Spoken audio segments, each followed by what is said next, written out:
Мында бала болсақам, всегда шындық жақтам. Менің туған әкем, шешемді дұрыс істемей тұрса, сіз дұрыс істеп. Пікірге пікір жауап беріңдер. Бірақ та ол қыз ғой, олай дікіндеп келіп айғаламаңдар деп айтқан. Осы жерде шығып, сүйкімсіз болмау үшін тек қана тәтті әңгіме айту керек пе, сондай болмаса, онда өзіне идеальный қыз тауып ал. Кел, екеуміз қол ұстасайық, мына жерден шығып кетейік. Болды, бұндай әңгімелерді қаламайтын болсаң, кел. Жоқ, Істей аласың бол. Қалайсыңдар? В общем, достар, мен енді тұрдым. Бізде сағат почти 6 болып отыр уже. Осындай бір томиям заказ бердім. Осындай битта. Бүгін тамақшы беріп тұр екен. Бүгін, короче, көп сторис салуға тырысам. Өйткені кішкене ұйқым қанды. Кеше енді кішкене шаршап қалғаным барды. Достар, естеріңізде ме? Ана жолы мен өзімнің бір оқырманымды қуантқан болатын. Жаңа жылыңызбен. Давай. Осылай мен стористарымды көріп отырыңыздар. Вот. И сосын мен видеоның соңында сұраған болатын.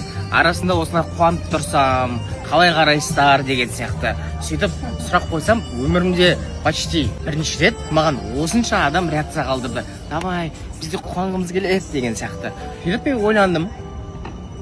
И маған бір қызық ой келді. Енді соншама адам жазады деп ойламадым, шыны керек. Поэтому арасында по-любому аптасына 1-2 рет бұйырса сөйтіп қуанып тұрсам ба деген ой келіп жатыр. Одан бөлек қазақтарда сөз бар ғой, балық бергенше қармақ бер дейді. Поэтому қазір мен неше түрлі онлайн табыс көздерін зерттеп жүрмін.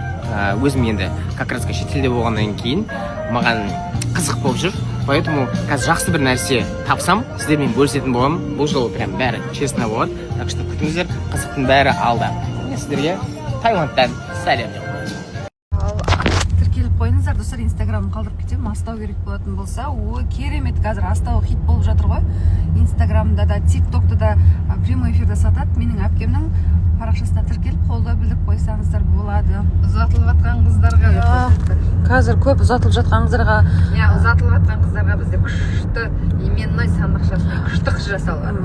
Әне көрдіңіздер, достар. Сол үшін Астау брендтің несіне кіріңіздер да көріңіздер. Менің әпкем бар. Үшін кетіп бара жатырмыз. Жұмысы сол Айнас тәттілердің жанында негізі. Мені әкеп тастаймын деп қараңыздаршы. Менің жаным әпкем ғой өзімнің. Осы Түркістанға келгелі бір-біріміз танысып, осылай рулас болып, кәдімгі туған әпкем, сіңілі болып кеткенбіз. Рахмет. Руымыз бір, сонымен туған сіңіліндей мені қарайды. Еш жерден тастамайды. Әйтеуір қолдауын білдіріп жүреді. Мен апарып тастайын деп жатыр. Жүгір, давай. Қолымда кітабы бар. Сабаққа асық баратырмыз. Кешіктік. Ровно бірде болу керек. Бірден бір кетті. Давай.